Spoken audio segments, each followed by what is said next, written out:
All right, if your family likes Chinese type dishes, this is gonna be one for you. And even if they don't, maybe try it because it is super good and again, so easy.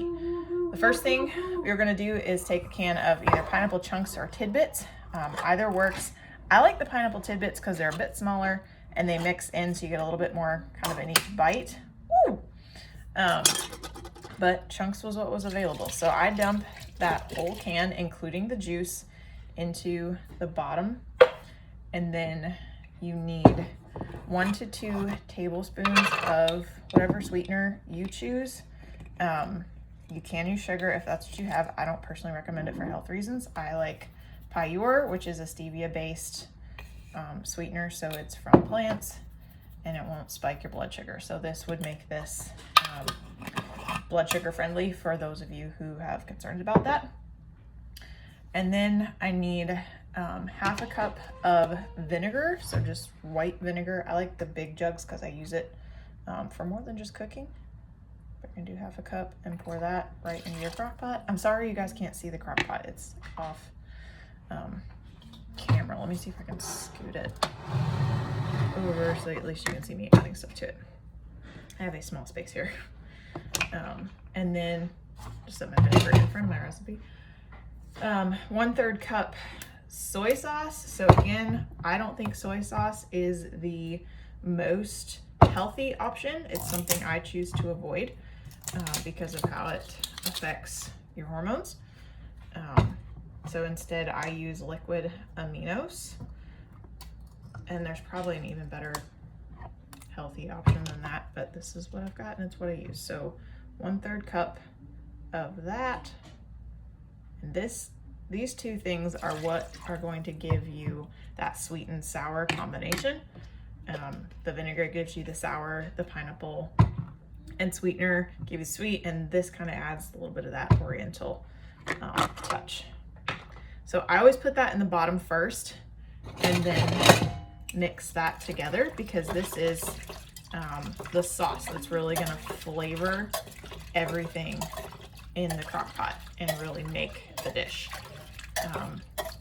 The longer you leave all the other ingredients in here, the more flavorful, there we go, the more flavorful your dish is going to be. So setting this up in the morning before you leave or whatever, you know, or just set it up in the morning in your home like me, it gives it that much more time to soak in the flavor. So we're going to need a bell pepper and an onion as well. You can just as easily buy these frozen. They have bell pepper and chopped onion mixes in the frozen vegetable section. If you need simplicity and need to save time, grab one of those, dump it in there. You just need one big bag. I like to buy and cut my own, one because it's cheaper, and two because oftentimes I was finding that the store didn't have that particular mix of things in stock, which was funny to me, but that's what kept happening. So I just opted to cut my own. I'm going to move the crock pot and set this up so hopefully you can see it. All right, so I have a food chopper and my kitchen scissors. I love these things. They are from Gotzi. I think it's like from Switzerland or something. But they're kitchen scissors with their own cutting board. So that is super handy.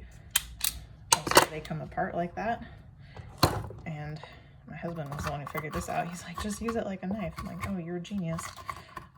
Because he helps me prep for dinners sometimes, or will just chop produce for me ahead of time. For the sake of these videos, we're gonna do all the work right now. But meal prepping really can be your friend. If you know what you're gonna make ahead of time, then, you know, buy your stuff and then meal prep all of your pieces at once and you're good to go. So I'm gonna lay that on here. This chopper came from Amazon. It says LHS. I've had it for a while, but that chops it into little bitty diced pieces. So I'm just gonna lay that on there, chop it down. I'm gonna do the same thing with the onion. Sometimes this thing is a bit finicky. It definitely does not have like a complete 4 or 5-star review from me.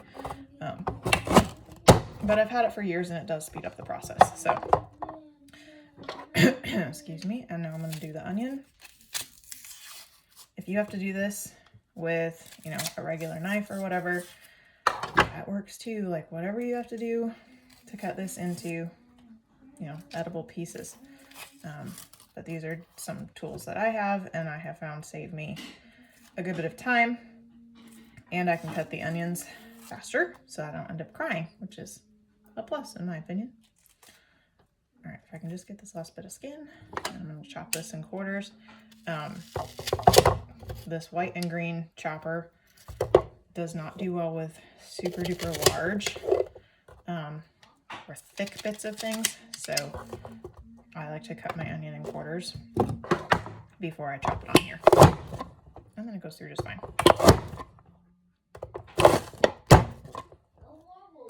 I missed that bit. There we go. Okay, so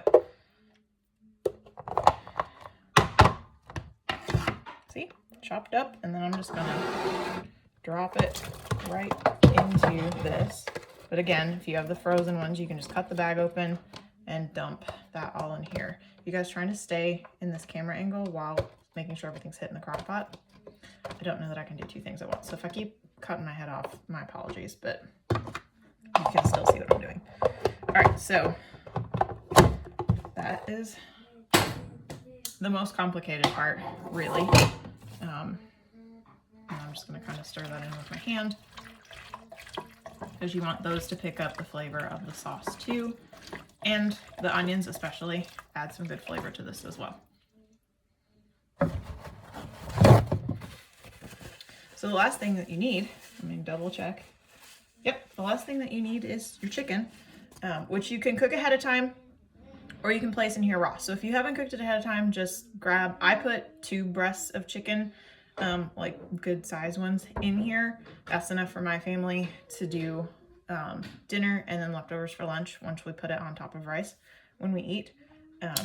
I've already cooked a packet of chicken ahead of time, so mine are already cooked. So I'm just gonna throw them in there, and I will show you pictures of cooking chicken all at once, because I just throw the whole packet in the crock pot, let it cook for 4 hours, wait until it's kind of bubbly, boiling almost, and you can see that they're cooked versus raw.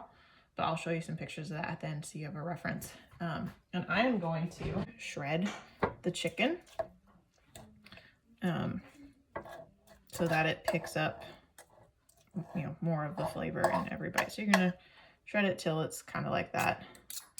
And if you leave your chicken, whether you start with it cooked or raw, it will definitely be shreddable by the time you get back from wherever you are and are ready for dinner.